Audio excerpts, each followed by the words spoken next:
મિત્રો, હું છું તમારો જયકુમાર અમીન અને આજે તમારી સાથે એક નવું વસ્તુ લઈને આવ્યો છું. ફ્રીજ ઉપર ચોંટાડવાના magnetic sticker with your photo, with your memory.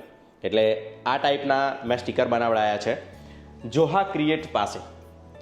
Magnetise your moments એમનું સ્લોગન છે, જોહા ક્રિએટ્સ. એટલે આ રહ્યું એની ઇન્ફોર્મેશન. અહીંયા તમને ઈમેલ એડ્રેસ દેખાય છે, એમનો QR કોડ છે અને હું આ વિડીયોમાં જે એમનું ઇન્સ્ટાગ્રામ પેજ છે એ પણ હું મેન્શન કરું છું. તો ફોલો કરી દેજો એમને અને તમારે કંઈ પણ આવા કસ્ટમાઇઝ સ્ટીકર બનાવવા હોય, મેગ્નેટિક સ્ટીકર, તો તમે બનાવી શકો છો તમારા ફોટોઝ સાથે, તમારી મેમરીઝ સાથે. જ્યારે પણ તમે આ ફ્રીજ ઓપન કરશો ને એટલે તમને આ મેમરી યાદ આવશે. તો કેટલું સરસ મજાનું છે નહીં ક્રિએશન.